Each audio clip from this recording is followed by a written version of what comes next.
Last class में हमने fixed exchange rate में दो सिस्टम्स पढ़े थे ना, gold standard system and Bretton Woods, ठीक है। तो फिक्स्ड एक्सचेंज रेट थे, ठीक है। एक बार जो रेट ऑफ एक्सचेंज फिक्स कर दी गई थी वही चलती थी, एक्सेप्ट द और irrespective of the market forces. Foreign currency की जो डिमांड और सप्लाई है उनको हम कंसीडर नहीं करते थे कि फॉरेन करेंसी की अगर डिमांड बढ़ गई तो ऑब्वियसली किसी भी चीज़ की डिमांड अगर इंक्रीज होगा, डिमांड बढ़ेगी तो उसके प्राइसेस या उसकी रेट इंक्रीज हो जाएगी।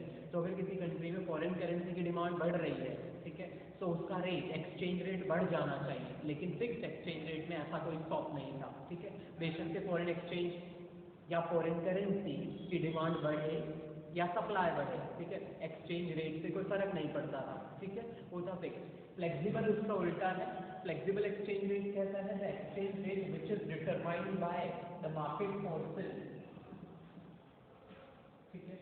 वो एक्सचेंज रेट, हमें एक्सचेंज रेट तो पता है ना, the rate at which one currency is converted into another, ठीक है, वो रेट जिसमें एक करेंसी दूसरी करेंसी के बदले कन्वर्ट हो जाती है, ठीक है, जैसे हमने एग्जांपल भी देखा था। अब फ्लेक्सिबल कहता है कि मार्केट फोर्सेस, हमें पता है मार्केट फोर्सेस कौन सी है, एक तो है डिमांड और दूसरी है सप्लाई, जिनको मार्केट फोर्सेस कहते हैं, ठीक है। सो इनके बेसिस पे जो रेट डिटरमाइन, तो दैट मीन्स कि फिक्स तो नहीं है। जब डिमांड एंड सप्लाई फिक्स नहीं रहते, चेंज होते रहते हैं, कभी डिमांड इंक्रीज हो जाती है, कभी सप्लाई इंक्रीज हो जाती है, ठीक है। सो दैट मीन्स हमारी जो रेट है वो भी फिक्स नहीं रहेगी, इसीलिए इसको फ्लेक्सिबल एक्सचेंज रेट कहा, ठीक है। So the rate of exchange which do not और does not remain same because it is determined by the market forces. वो रेट ऑफ एक्सचेंज जो मार्केट फोर्सेस के थ्रू डिटरमाइन होती है, ठीक है, उसे हम फ्लेक्सिबल एक्सचेंज रेट कहते हैं। जैसे for example $1 is equal to ₹70, ठीक है। अब अगर डॉलर की डिमांड इंक्रीज हो जाती है हमारी कंट्री में, ठीक है, तो क्या हो जाएगा, डॉलर महंगा हो जाएगा। हम यही कहें बेसिकली, जब डॉलर की डिमांड, भाई किसी भी कमोडिटी की डिमांड इंक्रीज हो जाएगी तो उस कमोडिटी का प्राइस इंक्रीज हो जाएगा। तो अगर डॉलर की डिमांड हम ज़्यादा करेंगे, सपोज हमारे इम्पोर्ट्स बढ़ गए, तो हमें पेमेंट्स करनी है ना इम्पोर्ट्स के बदले, तो बेसिकली जब इम्पोर्ट बढ़े हैं तो पेमेंट भी बढ़ी होगी, पेमेंट बर्डन भी बढ़ा होगा, तो वो पेमेंट हमें डॉलर्स में करनी है, तो हमें डॉलर ज़्यादा चाहिए, ठीक है। तो हम क्या कहेंगे कि डॉलर्स की डिमांड इंक्रीज हो गई, तो डॉलर महंगा हो जाएगा। तो अब $1 ₹70 में खरीद सकते हैं, महंगा होने के बाद उसका रेट इंक्रीज हो जाएगा, so that may increase to suppose ₹72, ठीक है। कल हमने बताया था कि कल जो था वो 74.22 रुपीज़ था, ठीक है। वो डेली डिमांड के बेसिस पे, सप्लाई के बेसिस पे चेंज होता है, ठीक है। तो अगर वो इंक्रीज होके $1 इज इक्वल टू, या if it becomes equal to 72 rupees, तो अब $1 खरीदने के लिए, $1 की वैल्यू की कोई चीज़ खरीदने के लिए कितना पे करना पड़ेगा, 72 रुपीज़, ठीक है। तो हम क्या कहेंगे, एक्सचेंज रेट इंक्रीज हो गई है, ठीक है। तो एक्सचेंज रेट इंक्रीज हुई, क्यों, मैंने एक एग्जांपल लिया, ठीक है, ऐसे और भी बहुत सारे रीजन हो सकते हैं। तो हमने क्या एग्जांपल लिया कि हमारे इम्पोर्ट्स इंक्रीज हो गए, तो इम्पोर्ट्स के लिए पेमेंट बर्डन बढ़ गया हमारा, और पेमेंट हमें डॉलर्स में करनी है, तो डॉलर की डिमांड बढ़ी, ठीक है। तो डिमांड बढ़ते ही एक्सचेंज रेट इंक्रीज हो गई। तो एक्सचेंज रेट जो पहले ये थी 70 रुपीज़ की एक्सचेंज रेट, अब वो कितनी होगी, 72 रुपीज़ हो गई, ठीक है। किसकी वजह से हुई, डिमांड की वजह से, ठीक है। सेम तो नहीं रही, डिमांड बढ़ते ही है बढ़ गई। अब अगर डिमांड कम हो जाए, ठीक है, अब एक चीज ध्यान देना, डिमांड, ठीक है, एंड सप्लाई।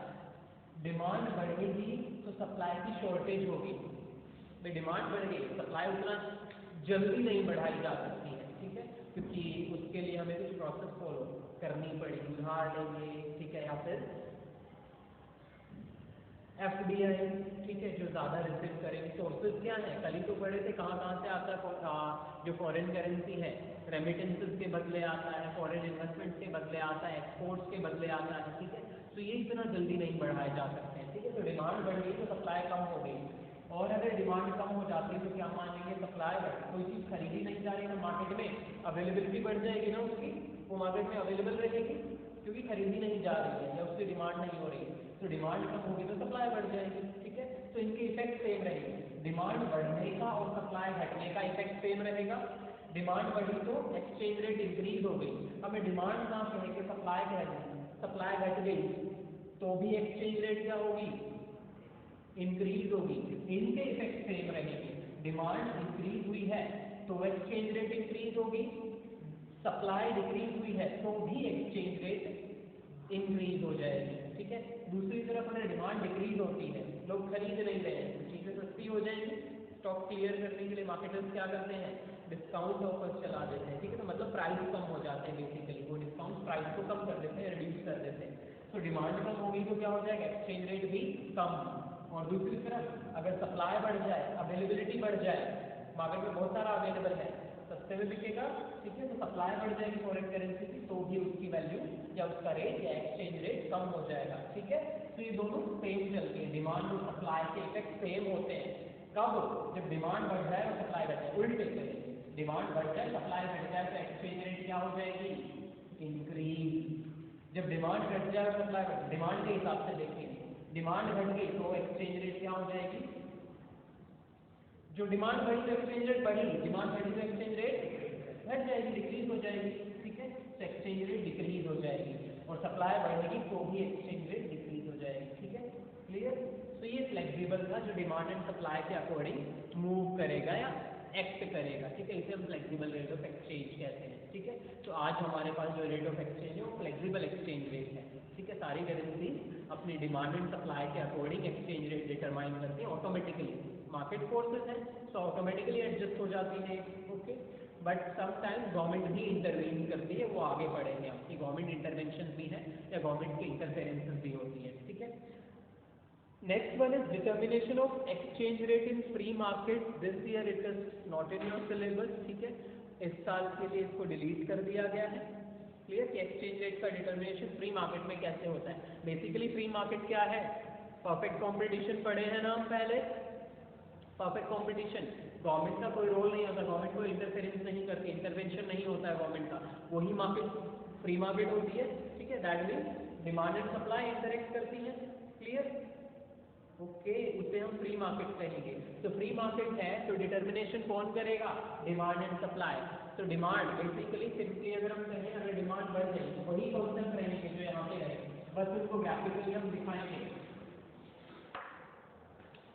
एक होती है equilibrium rate of exchange, market forces determine करेंगी। तो इक्विलिब्रियम रेट ऑफ एक्सचेंज कौन सी होगी, इक्विलिब्रियम कब तक होता है, कब स्ट्राइक करते हैं इक्विलिब्रियम मार्केट में, when demand and supply are equal to each other, और demand curve intersect the supply curve. जब डिमांड कर्व इंटरसेक्ट करेगा सप्लाई कर्व को, तो जो इंटरसेक्शन पॉइंट होगा वो हमारा पॉइंट ऑफ इक्विलिब्रियम होता है। ऐसा ही होता है ना graphically. Okay, when demand and supply are equal. तो ये एक्सचेंज रेट है OY एक्सिस पे, एंड यहाँ पे हम डिमांड भी और सप्लाई भी OX एक्सिस पे दिखा रहे हैं। ठीक है, किसकी, करेंसी की। ठीक है, फॉरेन करेंसी की। सो डिमांड कर्व कैसा होता है, जैसे डिमांड और सप्लाई कर्व होते हैं बेसिकली वैसा ही उनका नेचर होगा। तो हमें पता है डिमांड कर्व डाउनवर्ड स्लोपिंग होता है, लेफ्ट टू राइट, है ना। तो ये हमारा क्या है, डिमांड कर्व हो गया। एंड सप्लाई कर्व कैसा होता है, अपवर्ड स्लोपिंग होता है, लेफ्ट टू राइट। ये हमारा सप्लाई कर्व है। ठीक है, इक्विलिब्रियम पता चल गई, पॉइंट ऑफ इंटरसेक्शन, ये पॉइंट ऑफ इंटरसेक्शन है, ये हमारा इक्विलिब्रियम का पॉइंट ऑफ इक्विलिब्रियम है। ठीक है, तो इस पॉइंट को मैं exchange rate, equilibrium exchange rate पता करनी है ना, तो कौन से एक्सिस पे मिलाऊं मैं इसे, इसको मैं स्ट्रेच करके कहां तक, OX पे मिलाऊं या OY पे, OY, क्योंकि एक्सचेंज रेट कहां पे दिखाई है, OY पे। तो जो ये रेट होगी ये हमारी एक्सचेंज रेट होगी। ठीक है, इसको हम कुछ भी R नाम दे दिया हमने। ठीक है, तो OR, इसको कैसे पढ़ेंगे, OR is the equilibrium rate of exchange. ठीक है, ये हमारी इक्विलिब्रियम रेट ऑफ एक्सचेंज है। ठीक है, क्लियर। अब हम कह रहे हैं कि भाई फ्री मार्केट है, तो फ्री मार्केट में तो डिमांड एंड सप्लाई कभी भी चेंज हो सकती है। ठीक है, अब हम डिमांड को बढ़ा देते हैं, इंक्रीज हो जाती है डिमांड, तो डिमांड कर्व कहाँ शिफ्ट होएगा, किस तरफ शिफ्ट होएगा, राइटवर्ड और leftward, increase in demand rightward shift हो जाएगा। माइक्रो में हम पढ़े हैं ये चीजें। ठीक है, तो डिमांड इंक्रीज हो जाती है, सप्लाई नहीं कर रहे हैं हम, डिमांड को इंक्रीज कर रहे हैं। तो we have a new demand curve that is known as D1। ठीक है, इक्विलिब्रियम चेंज हो जाएगा, नया डिमांड कर्व आया है। ठीक है, तो ये इंटरसेक्ट करेगा सप्लाई कर्व को, इक्विलिब्रियम चेंज हो जाएगा। So we have a new equilibrium point or point of equilibrium that is E1. ठीक है, जब पॉइंट ऑफ इक्विलिब्रियम चेंज हुआ है तो रेट भी चेंज हुई होगी। देखो अब रेट कहाँ है, इसको ओवर एक्सिस से स्ट्रेच करेंगे तो हमारे पास R1 नई रेट आ गई, R1 एक्सचेंज रेट हमारे पास आ गई R1।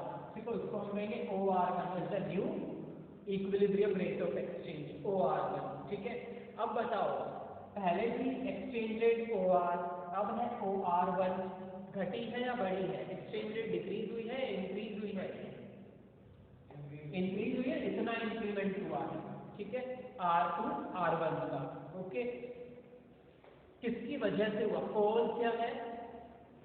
डिमांड। डिमांड इंक्रीज हो गई, इस वजह से एक्सचेंज रेट बढ़ गई। उल्टा करेंगे, डिमांड अगर डिक्रीज हो जाए तो लेफ्टवर्ड शिफ्ट हो जाएगा डिमांड पर, इधर ये आ गया D2 is the new demand पर। इक्विलिब्रियम E2 नया equilibrium point, exchange rate R2 OR2। ठीक है, क्या हो गई?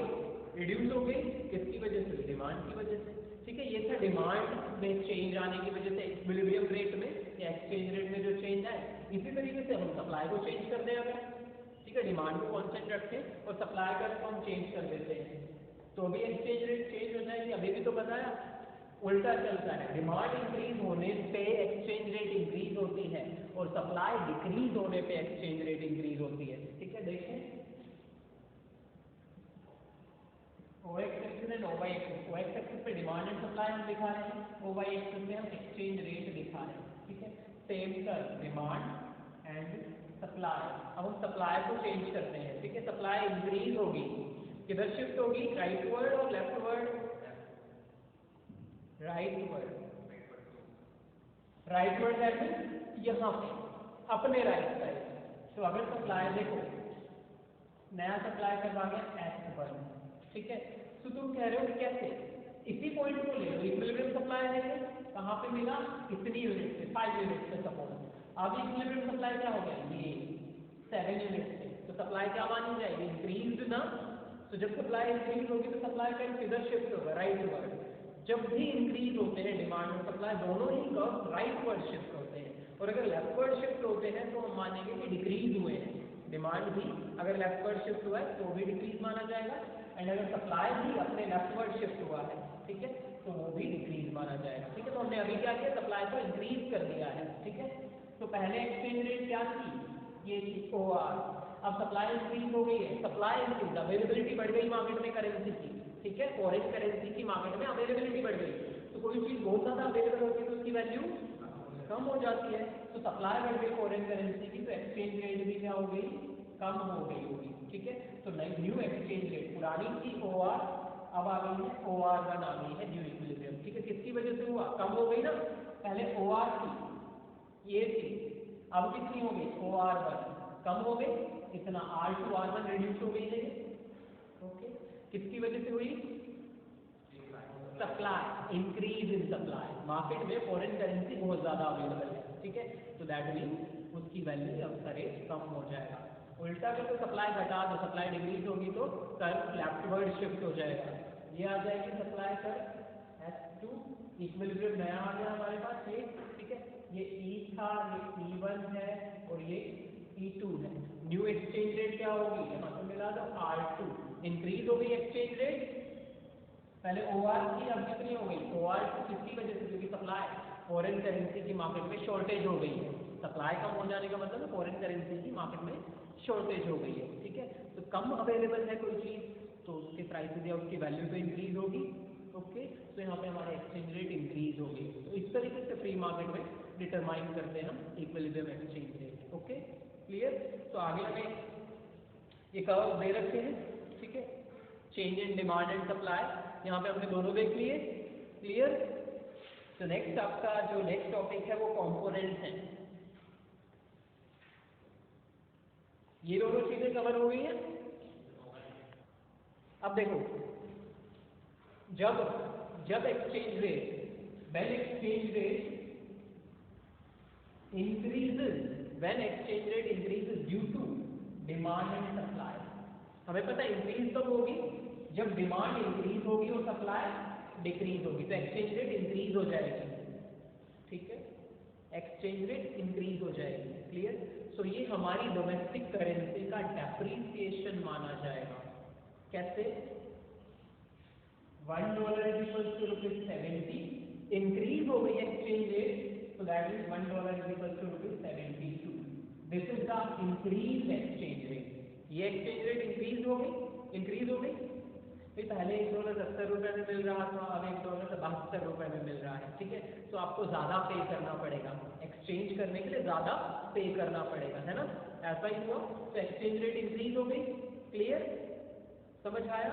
या बेसिकली मैं कहूँ कि पहले $1 की चीज, कोई भी चीज ₹70 में मिल जाती थी, अब उसी $1 की उस चीज को खरीदने के लिए आपको ₹72 पे करना है। तो दैट मीन्स आपको अब ₹2 एक्स्ट्रा पे करने हैं। तो आपकी करेंसी वीक हो गई ना डॉलर के मुकाबले। डॉलर तो वही है, $1 है, लेकिन अब आपको करेंसी ₹1 है, रुपये में जो आप पेमेंट कर रहे हैं वो ज्यादा करना है।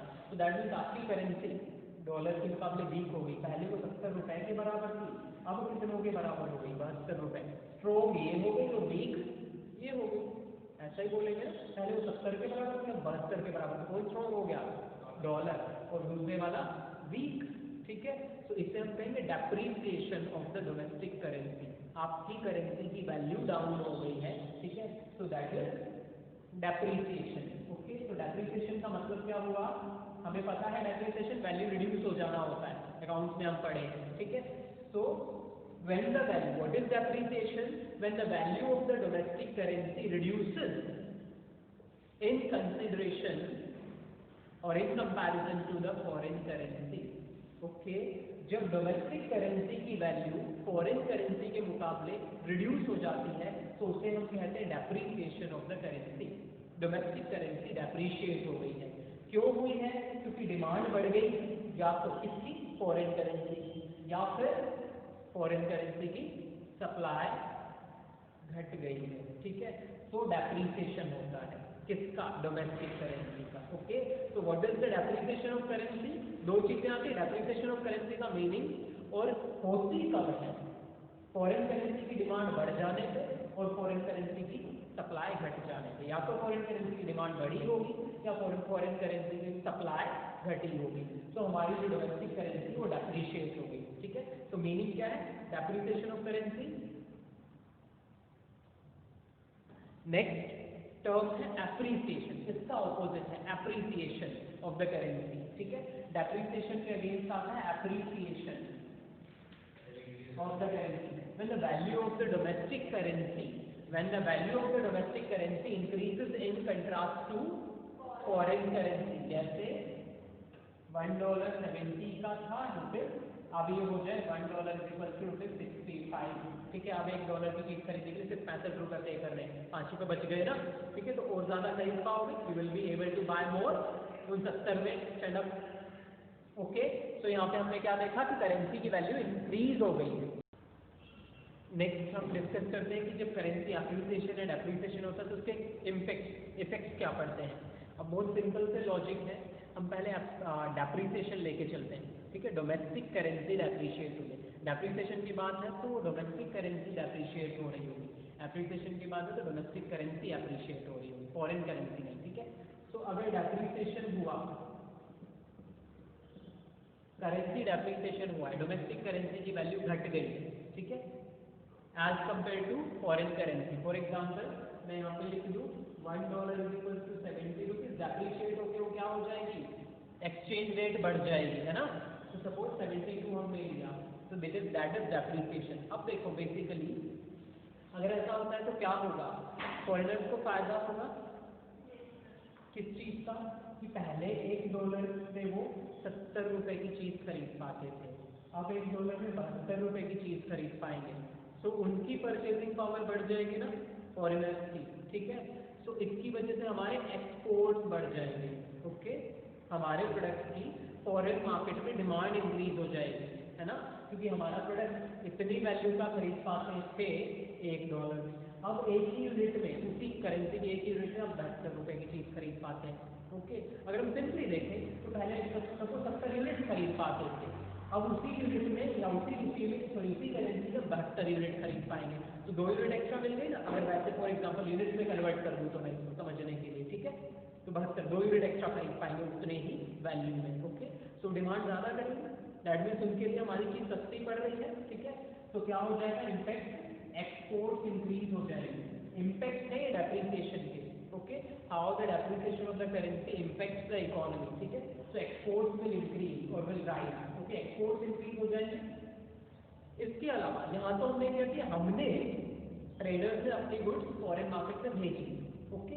एक और भी होता है जिसको हम कहते हैं डायरेक्ट परचेजेस, फॉरेनर्स यहाँ पे घूमने आए, ठीक है, तो यहाँ पे चीज़ें, यहाँ की मार्केट की चीज़ें खरीदेंगे, ओके। भाई घूमने पर्पज से आए, या लाइक कुछ लोग यहाँ पे पढ़ने आए, ठीक है, शॉर्ट टर्म कोर्स करने आए, आते हैं ऐसे, क्लियर। सो उन वो जो चीज़ें यहाँ पे खरीदेंगे, डोमेस्टिक प्रोड्यूस या डोमेस्टिकली प्रोड्यूस गुड्स खरीदी फॉरेनर्स ने, उनको हम एक्सपोर्ट का नाम नहीं देते, उनको हम कहते हैं डायरेक्ट परचेजेस।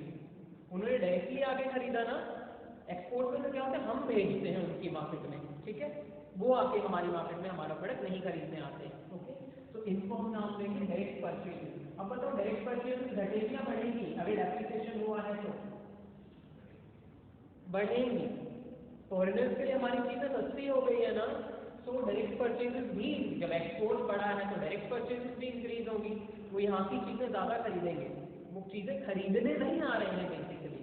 मैं ये नहीं कहूँगा कि वो चीज़ें खरीदने अपनी कंट्री से उठ के यहाँ पे आ रहे हैं खरीदने के पर्पज से, नहीं, वो तो घूमने आए थे।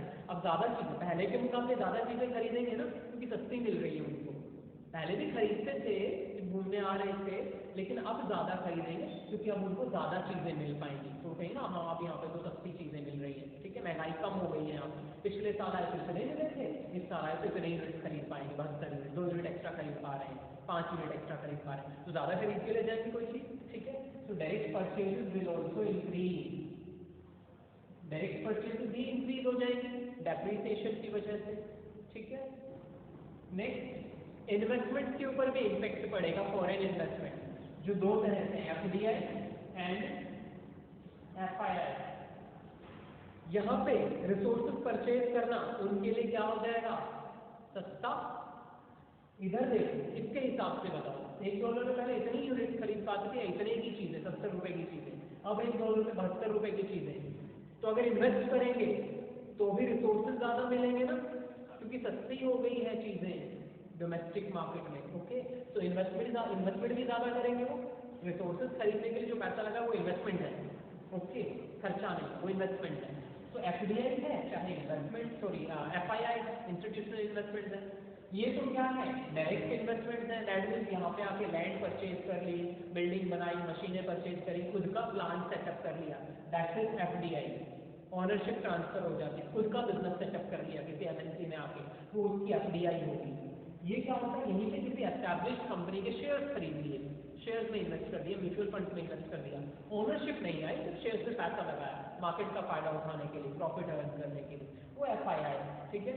तो इन्वेस्टमेंट बढ़ जाएगी, पहले $1 में 70 रुपए के शेयर खरीद पाते थे, अब $1 में 72 रुपए के शेयर, बोले तो सबको 2 एक्स्ट्रा शेयर खरीद पाएंगे अगर $1 का एक शेयर है तो, ठीक है। तो ज्यादा खरीदेंगे शेयर या कम, ज्यादा, तो that means FDI and FII दोनों ही चीजें इंक्रीज हो जाएंगी, किसकी वजह से, करेंसी डेप्रिसिएशन की वजह से। तो ये इम्पैक्ट है किसके, जब करेंसी डेप्रिशिएट हो जाती है तो ये इफेक्ट हमें देखने को मिलता है इकोनॉमी, ओके, क्लियर। इसका उल्टा एप्रिसिएशन में हो जाएगा, एक्सपोर्ट घट जाएंगे और क्या बढ़ेगा, एक्सपोर्ट का उल्टा क्या है, ठीक है।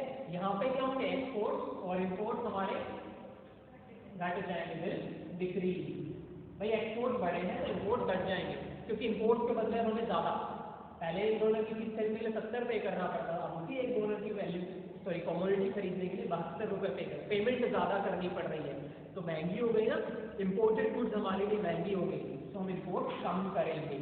एंड एप्रिसिएशन में इनके एग्जैक्ट ऑपोजिट, एक्सपोर्ट घट जाएंगे, इंपोर्ट बढ़ जाएंगे, डायरेक्ट परचेजेस घट जाएंगी, एंड एफडीआई एंड एफआईआई भी रिड्यूस हो जाएंगे, क्योंकि अब फॉरेन करेंसी क्या हो गई है, वीक, और हमारी करेंसी एप्रिशिएट, उसकी वैल्यू इंक्रीज हो रही है, तो चीजें महंगी हो रही है डोमेस्टिक मार्केट, ओके। तो इसके ऑपोजिट इम्पैक्ट एप्रिसिएशन में होता है, ओके।